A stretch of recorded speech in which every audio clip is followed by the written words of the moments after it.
Hej, jeg hedder Marie-Louise, og jeg arbejder inde på Hovedbiblioteket i København. Og jeg vil gerne fortælle jer om et par bøger, som jeg er optaget af lige i øjeblikket.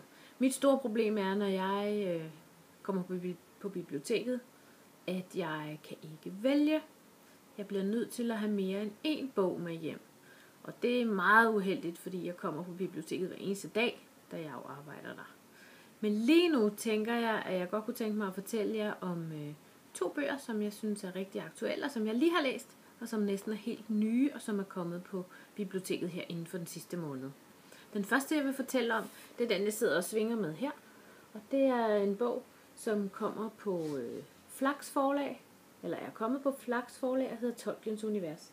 Og det er sådan en slå-op-bog om Midgård. Tolkien har jo skrevet Ringenes Herre og Hobbitten, som er filmatiseret og går lige nu i biografen. Og den her bog, det er altså en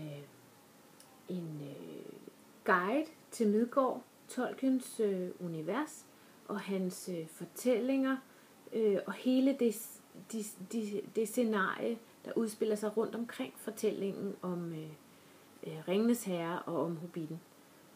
Denne her bog er, jeg prøver lige at slå lidt op, selvom det er meget om det. Nu skal vi se, om vi kommer op på noget interessant. Den her bog er flot illustreret, og den er fyldt med forklaringer om for eksempel, hvem er Gandalf? Hvem er Sauron? Hvem er elverne? Hvad er det for nogle smykker, de bærer rundt på? Hvor skal de hen? Og hvordan ser landskabet ud der, hvor de går rundt? Hvad med skovene? Hvad med dalene? Hvad med hytterne? Hvad sker der i hele Midgård? Den er simpelthen så spændende og sjov og interessant. Og jeg elsker sådan noget, der er lidt ekstra. Ekstra til både bøgerne, men også til den film, der lige er kommet. Så det er jo fedt.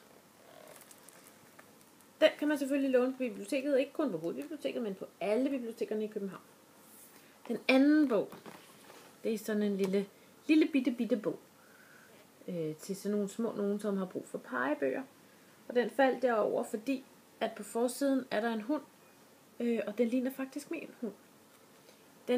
Bogen hedder Lili går tur, og skrevet af Kim Fupz Aakeson og Siri Melchior. Og den handler om Lili, som faktisk er for lille til at gå tur med den her hund. Men hun vil så gerne gå tur med hunden, og hunden hedder Vov. Og det er en sød lille pegebog i stil med Totte og Lotte og Kai og alle de andre, sådan en lille firkantet sag. Og den handler simpelthen om Lili, der insisterer på at gå med den her hund, selvom den faktisk er lidt for stor.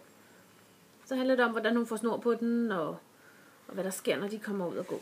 Og det er ikke helt nemt for Lili at gå tur med den her hund. Den vil gerne løbe, for eksempel. Men det går godt, og hun kommer ud, og hun går med hunden, og hun kommer også hjem igen, så den ender lykkeligt. Det er en sød lille bitte tekst. Nogle rigtig nuttede tegninger. Og så det der med hund og barn. Det er altså bare det bedste. Så det var 2 anbefalinger fra 2 forskellige hjørner af biblioteket, som jeg lige faldt over i dag. Og i morgen falder jeg måske over nogle flere. Hej hej.